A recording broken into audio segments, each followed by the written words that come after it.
Igihugu cera ndacimana nkundira ndabaramutse mwese muteze amatwi isamirizi muvyeyi wacu Bikira Mariya akanaka yuko kuzirikana ijambo ry'Imana ry'uyu munsi w'Imana w'ibisandasanda nuko babara k'umukama wacu Yezu Kristo. Muri mwaka wa liturujia A ibisomwa vyeranda bidufasha kuzirikana ayo mabanga hamba y'ukwemera kwacu. Ndababwira aho tubikura mu nkundire mpere ku nkuru nziza tuzirikana imbere yo guhezagira ibisandasanda. Iyo nkuru nzita tuyisanga mu Injili yanditswe na Matayo ikigabane ca 21 akarongo ka mbere gushika ku 11. Ikatwiganira ingene Yezu mu kwitegurira Pasika yatumye ko indogobwe ngo ayigendereko mu kwinjira icese mu gisagara ca Yerusalemu.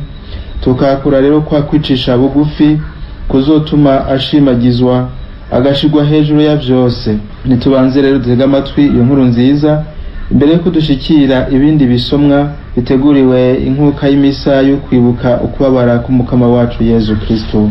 Nimuhorane umukama. Ibyo dusoma mu nkuru nziza Yezu Kristo nkuko yanditswe na Matayo. Iminsi mikeyi imbere yuko umunsi mukuru wa Pasika ushika, Yezu n'abigishwa biwe begera Yerusalemu bashika i Betaniya amarora ku musozi wa Oliveti. Yezu arungika abigishwa babiri ababwira ati, nimugende mu mihana imbere yanyu muca muhasanga indogobwe iziritse hamwe n'umwana wayo, muziziture muheze muzinzanire. Nihagira ico bababwira mubasubize muti umukama ni wazishaka, aca zibarungikana datevye. Biba gutyo nyene ngo vyavuzwe n'umuhanuzi biseruke. Barira Abanyeruzalemu uti, ngo uyu mwami wanyu aje iwanyu arangwa n'ubutekerezi, yicaye ku ndogobwe no ku mukurira w'igitwazi. Abigishwa baragenda rero bagira ico Yezu yababwirije. Bazana ya ndogobwe n'umwana wayo bayirenza kw'ibikwemo vyabo. Hanyuma abantu benshi barashikuka basasa impuzu mu nzira, abandi nabo baca mu mashami n'ibiti barayakwiragiza mu nzira. Ishengero ryari imbere n'iryari inyuma yiwe ryazariraho gora riti, Hozana mwana wa Dawudi, aragahezagirwa uje ku izina ry'umukama. Yinjiye muri Yerusalemu igisagara cose kirumigwa, bavuga ngo mbe uyo ninde? Ishengero gasubiza riti, ni Yezu umuhanuzi avi Nazareti mu bugarire. Nidushemeze ijambo ry'Imana. Nuko rero bakunzi b'Imana, ibisomwa vyeranda bindi mu nkuka y'imisa y'ukuri w'Imana w'ibisandasana no kubara k'umukama, umunsi urutegurira kwinjira mu ndwi nyeranda, indwi irongora Pasika. Igisomwa ca mbere tugisanga mu gitabo c'umuhanuzi Izaya ikigabane ca 50 akango ka 4 gushika ku kindwi. Ico gisomwa tugisanga mu gice c'ico gitabo bita ururimbo rw'umusuku. Yishimiye ingene Imana yamukomeje ku buryo naho vyogenda gute ataco muhungabanya, kuno yizigiye wamukomeje. Izaburi yo kwitsa ico gisomwa ni ya 21 canke 22 bivanye na Bibiliya ukoresheje, aho muririmbyi w'iyo zaburi atakambira Imana ati, Mana yanje wampebesheje niki? Ikibazo kidahereraho ariko kirangirira ku nyishu itomoye yuko umukama ari we mizero iyo wareka aramutakambira. Vyumvikana ko ari akamo gaserura umwizera afitiye Imana. Igisomwa ca kabiri turagisanga mu ikete Paulo mweranda yandikiye Abanyafilipi, aho umutumwa atwereka ingene Yezu Kristo yahevye vyose akemera guca bugufi gushika no kwemera gupfa ku musaraba, gutyo izina ryiwe rikaba iripfugamirwa n'isi n'ijuru mbere n'ukuzimu kunyenga. Hanyuma rero ukubabara k'umukama wacu Yezu Kristo kubwirwa na Matayo mweranda ikigabane ca 26 kuva korongo ka 14, tugaca tubandanya tugashikira igigabane ca 27 akarongo ka 66. Uwo mwanditsi rero agira nti ntaco yasize mu vyaranze inzira y'umusaraba w'umucunguzi wacu. Uyu munsi rero dushaka gusoma no kuzirikana umwizero utigeze utangirwa na ca kibuye bashira ku ruhafu canke babarinzi barungika gushunga imva ya Yezu.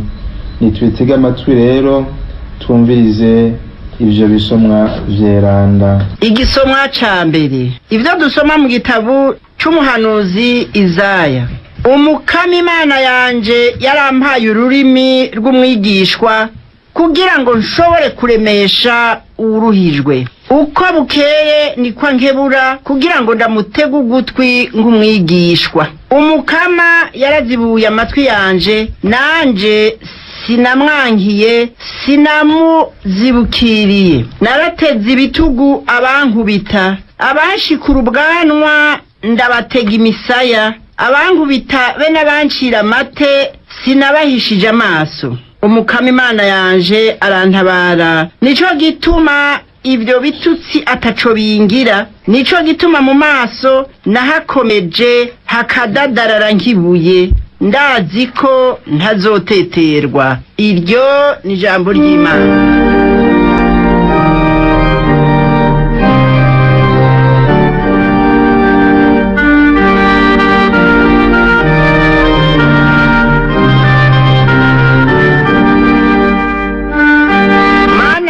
Mana yanje wampebeshejwe niki? Mana yanje wampebeshejwe niki? Abambona bose barantwenga, baramfunira, bakazunguza umutwe, bati hamwe yizera Imana nimukize, ugasangwa ariyo mugenzi afise nimurekure. Mana yanje wampebeshejwe niki? Ibipfizi ndiri birankikiza, ibinyamaswa amahanga byo mw'ishamba bikanca iruhande, byamboshe amaguru n'amaboko, noshobora no guharura amagufa yanje yose. Mana yanje wampebeshejwe niki? Baragabangana ivyambagwa vyanje, bagafindanira ku mutamana wanje, ariko weho Mukama nduwunje kure, wewe nzeye kamagara tebuka untabare. Mana yanje wampebeshejwe niki? Nzoheza nirahira izina ryawe mu muvukano, nkuyage hagati y'ishengero. Mwebwe mwubaha Imana nimuyihaye, muyishemeze mwese uko mungana. Mana yanje wampebeshejwe niki?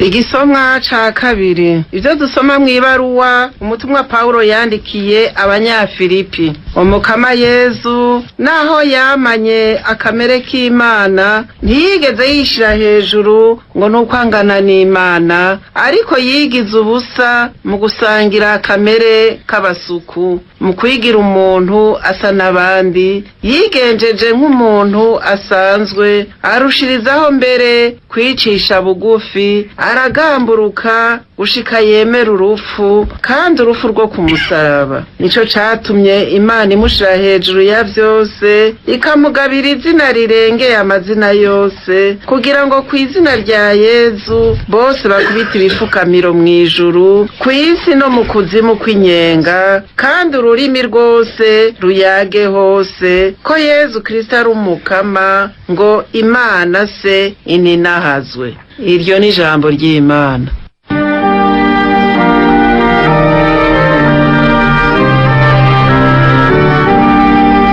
Ukubabara k'Umukama wacu Yezu Kristu kwanditswe na Matayo.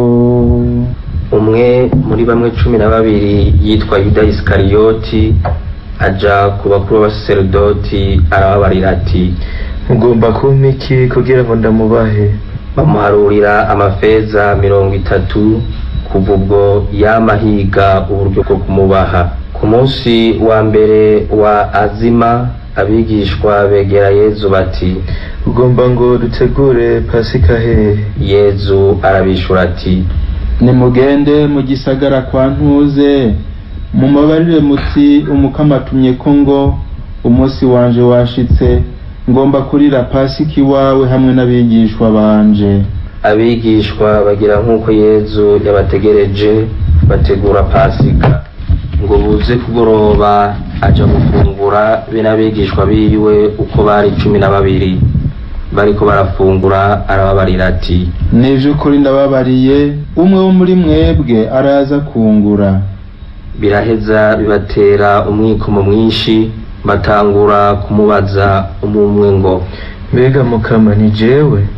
nawe arabishura ati uwo twasangiye ku nkoko imwe niwaza kungura. Umwana w'umuntu arigiriye nk'uko vyanditswe kuri we, yamara aragowe uyo muntu aza kugura umwana w'umuntu. Iyo apfuma areka kuvuka niho vyari kumubera vyo. Yuda nyine kumugura aramubaza ati mbega muhanyi ni jewe? aramwishura ati urabivuze. bariko barafungura Yezu afata umukate arawuhezagira yongera arawumanyura awuhereza abigishwa biwe ati nimwakire murye, iki n'umubiri wanje. afashe ikarisi arakenguruka arabaha ati nimunywe mwese, iki n'amaraso yanje, amaraso y'isezerano rishasha aza guseseka kugira ngo benshi bakire ibicumuro. Ariko ndababariye, singisubira kunywa iki kinyobwa c'umuzabibu gushika umunsi nzosubira kukinywa hamwe namwe mu bwami bwa Data. bamaze gukenguruka bagenda ku musozi wa Oliveti. araheza Yezu arababarira ati muri iri joro nyene mwese muza gutsitara kubera izina ryanje, kuko handitswe ngo nzokubita umwungere ubusho busanzare, yamara amaze kuzuka nzobatanga ibugarire. Petero aramwishura ati naho bose baguheba jewe nzokugwa inyuma. Yezu aramubarira ati nukuri muri iri joro nyene inkoko itarabika uzoba umaze kunyihakana gatatu. Petero ati naho bonyica hamwe nawe sinoguhakana. n'abigishwa bose bavuga batyo. Yezu ajanye n'abigishwa biwe mw'itongo ryitwa Getsemani araheza ababarira ati nimwicare hano nigire harya imbere gusenga. ajana Petero na bene Zebede babiri araheza atangura kuganya no gutinya ati numva ndi n'amaganya menshi nk'uwushaka gupfa, nimugume ngaha duteramane. yigiye imbere yubika amaso hasi asenga ati dawe nivyaba bishoboka nkura kwaya magogwa, yamara ntibibe nk'uko nshaka nibibe nk'uko wewe ubishaka. agarutse aho abigishwa bari basigaye asanga barasinziriye, abwira Petero ati ntushobora kumara n'isaha n'imwe uteramye hamwe nanje. nimube maso kandi musabe, mwoye gutsindwa n'inyosha mbi, kuko umutima ufise ingoga mugabo umubiri wo ni ntamagara. araheza asubira gusenga ubwa kabiri avuga ati dawe aya magogwa niyaba atari bumve ko ntabashije kuyarinda nibibe nk'uko bishaka. ngo agaruke iyo bari yongera gusanga basinziriye, amaso yabo yari yaremerewe n'itiro. arabareka asubira gusenga ubwa gatatu nka kwa kundi nyene. hanyuma agarutse kandi iyo abigishwa biwe bari ababwira ati ubu nimwisinzirire mu ruhuke, isaha y'uko umwana w'umuntu atabwa mu minwe y'abayobe iriko irashika. nimuve hasi tugende, uwoza kungura nguyu araje ntakiri kure. akiriko aravuga ayo majambo, Yuda umwe wo muri bamwe 12 arashika ari kumwe n'abandi benshi bazanye inkota y'amahiri, barungitswe n'abakuru b'abasaserdoti be n'abashingantahe b'igihugu. nyine kumugura yari yabagenekereje ati uwo nza kuramutsa azoba ari we, murasha mumufata. buno nyene Yuda yegera Yezu ati mwaramutse gamuhanyi. aramusoma. Yezu aramwishura ati mugenzi uzanywe n'iki? abandi baca begera Yezu bamuta mu minwe. muri ico gihe umwe uwo mu bari kumwe na Yezu asokorora inkota ageta ugutwi k'umusaserdoti mukuru. Yezu aca aramubarira ati subiza inkota yawe mu bwubati, kuko abishinga inkota bazokwicwa n'inkota nyene. ntuzi ko ndari gushobora gusaba Data akandungikira ubwo nyene abamarayika ibihumbi n'ibihumbi bukuntabara? none ivyanditswe vyoheza bikaranguka bite? hanyuma araba ba bantu ati, muje nk'abahiga igisuma, muzanye inkota n'amahiri ngo mumfate, ariko mbona ntasiba kwigishiriza mu gisengero, yamara ntimwamfashe. ibyo byose byabaye ngo ibyavuzwe n'abahanuzi bitahe. Hanyuma abigishwa baramuta bose barahunga. Bano rero bari bafashe Yezu baca baramujana kwa Kayifa umusaserdoti mukuru, niho abigisha n'abashinga ntahe bari bakoraniye.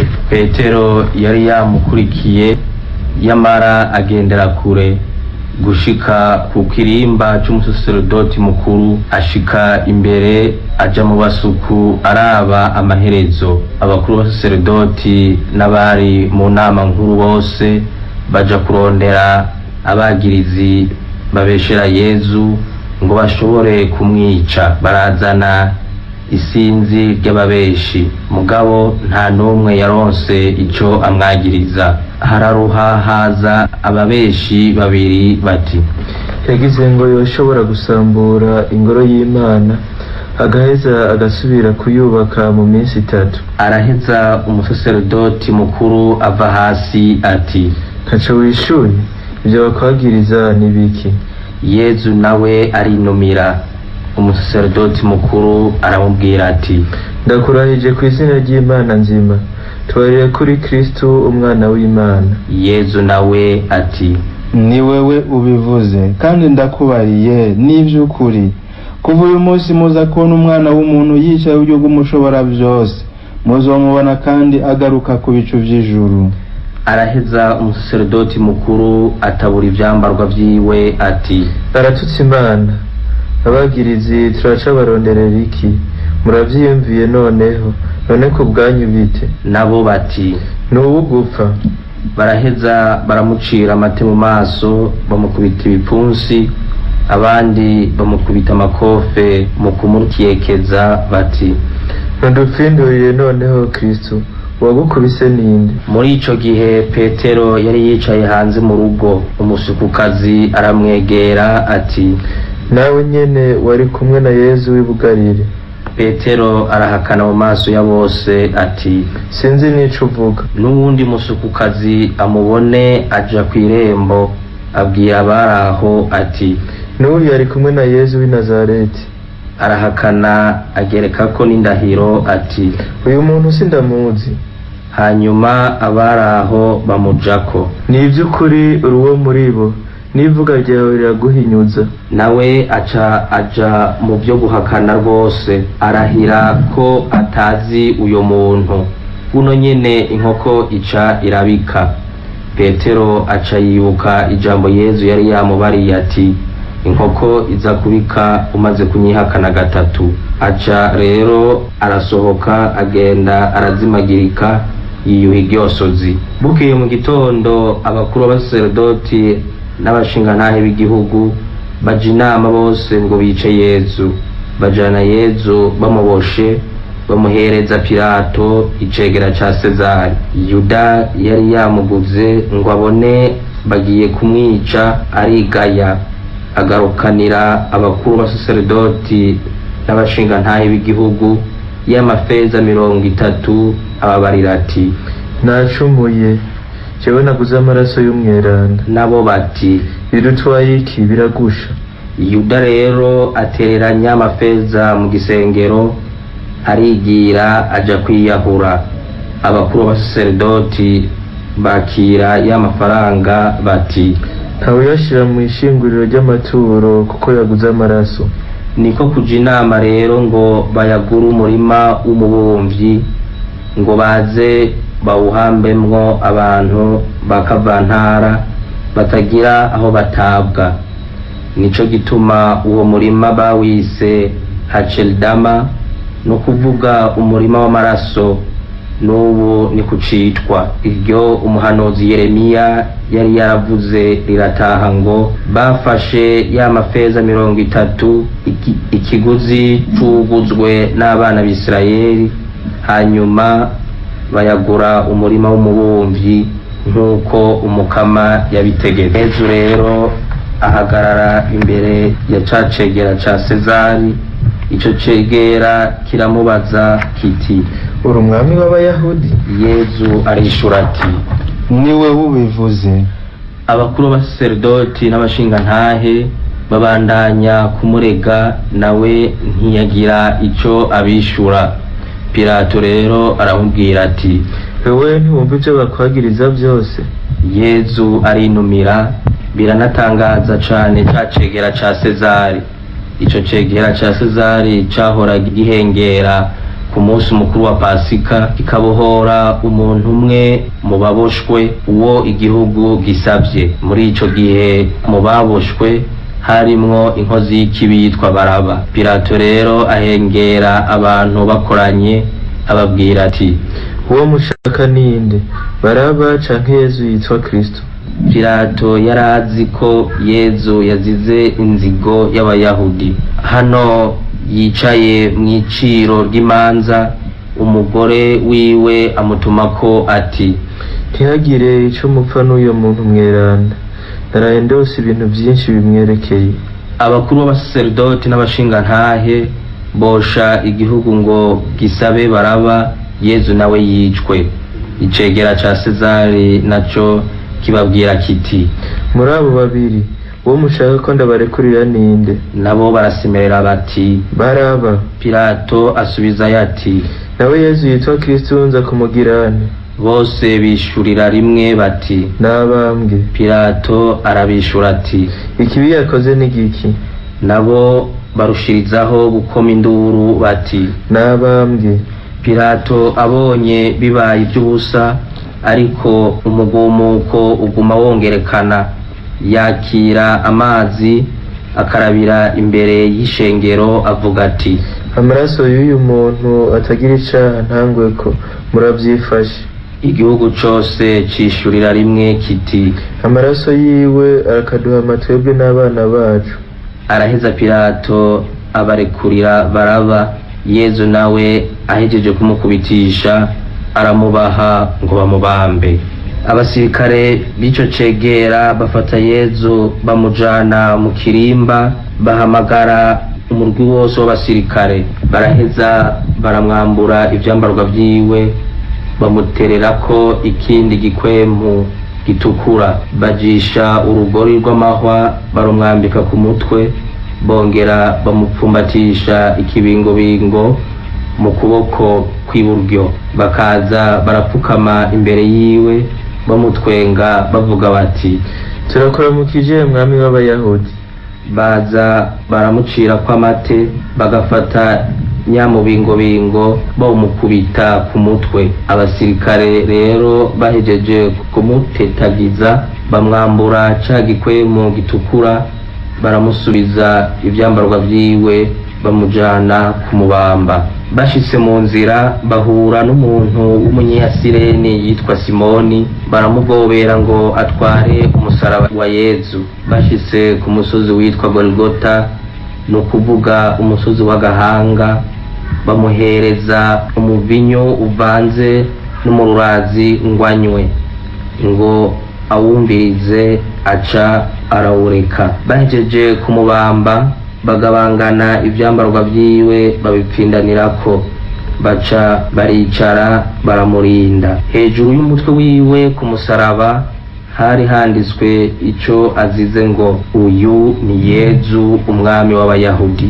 baraheza bamubambana n'ibisuma bibiri, kimwe iburyo ikindi ibubamfu. abahita nabo baramutuka banaga umutwe bati wewe usambura ingoro y'Imana hanyuma ukayubaka mu minsi 3, ntiwikize bwa nawe turabe, niba uri mwene w'Imana ntiwikore ku musaraba. abakuru b'abasaserdoti n'abigisha n'abashingantahe nabo nyene baramutwenga bati yakijije abandi, none nawe biranse ko yikiza?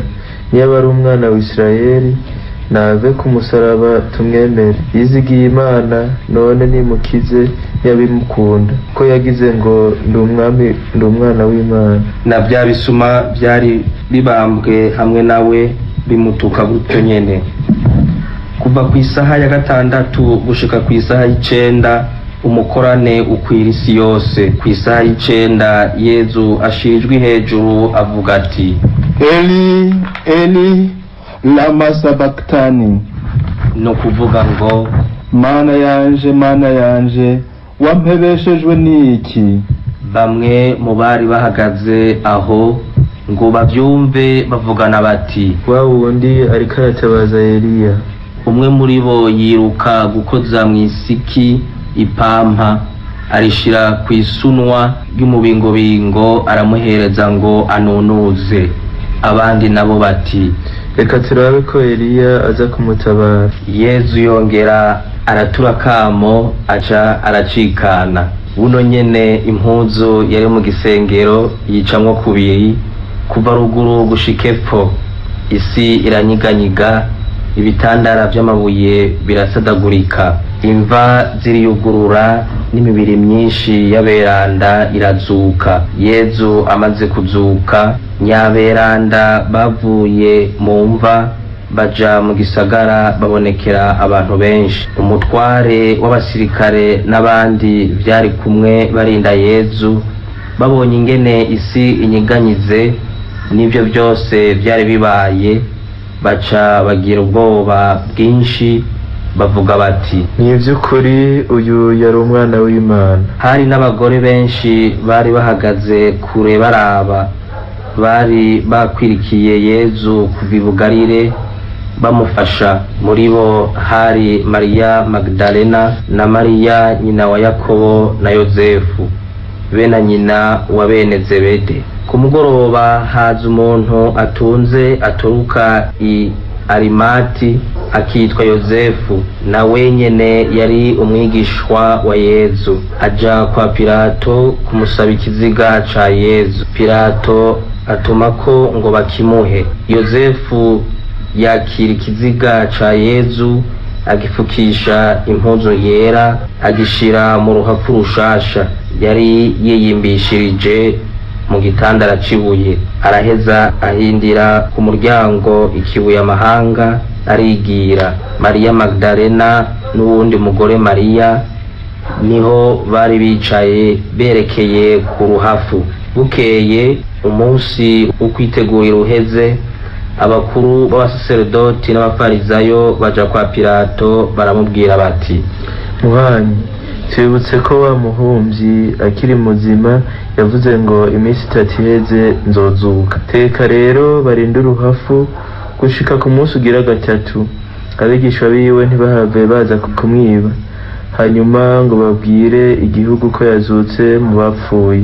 Ico kinyoma cava gisumba ica mbere.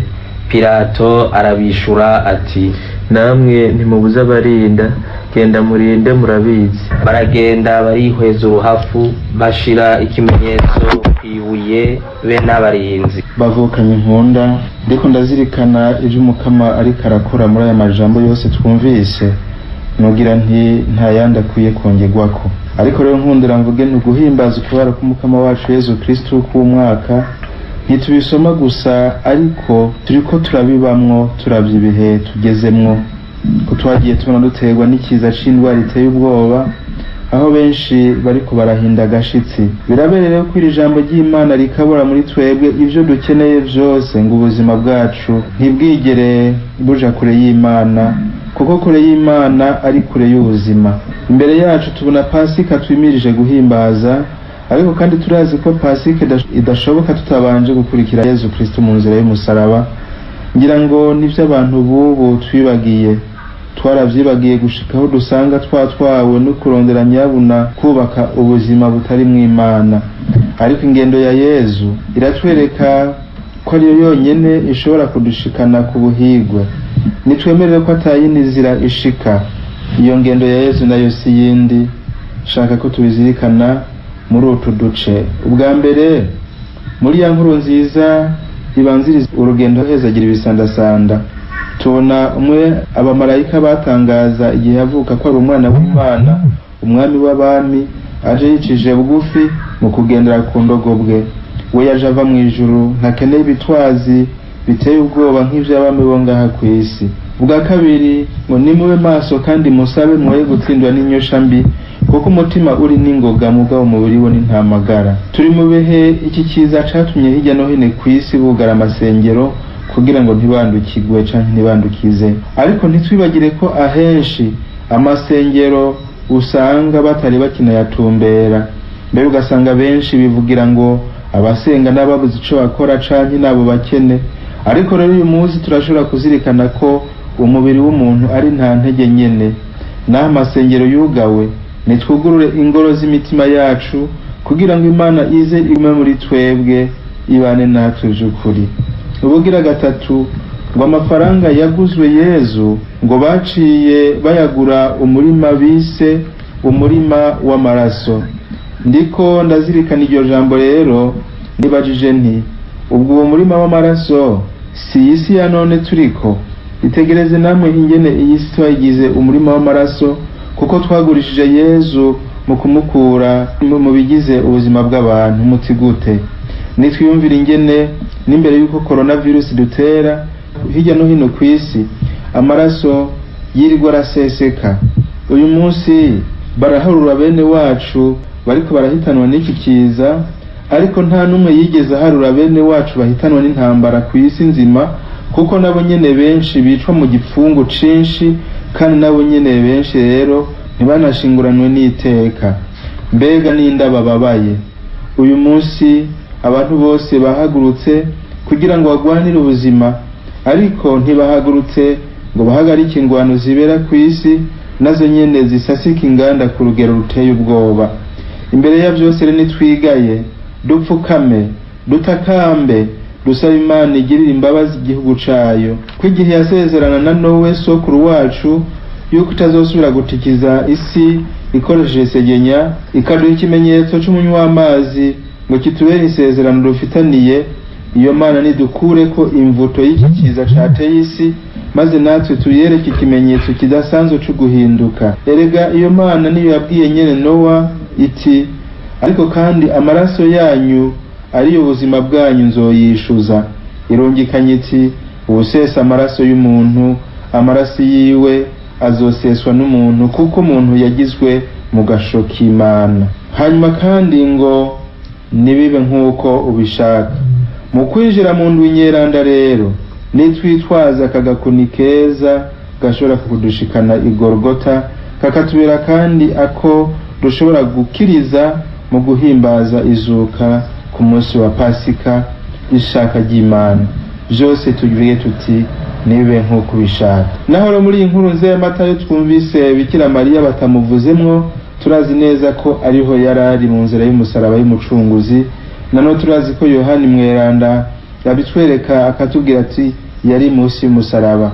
Uyu muvyeyi nagumane natwe, aduherekeze mu nzira y'umusaraba turiko turacamo muri kino gihe, atuje imbere, aguma dusabira gushika dushikirizuka. Niho rero muri indwi nyeranda twoshobora kwifatanya neza na bene wacu bari ku musego, maze abo nyene bamaze gufatwa n'iki kiza tukaguma tubasabira ntibigere bihebura, kandi Imana ikabakiza, kuko ari Imana ikiza yatwitangiye. Ngasaba Umukama ngo abahezagire, ahezagire abo bose bariko baritangira abandi ngo baronke ubuzima, bakitanga nk'uko Yezu Kristo yatwitangiye.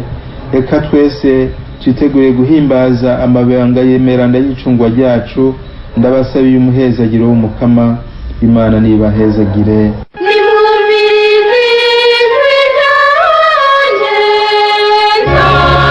Imana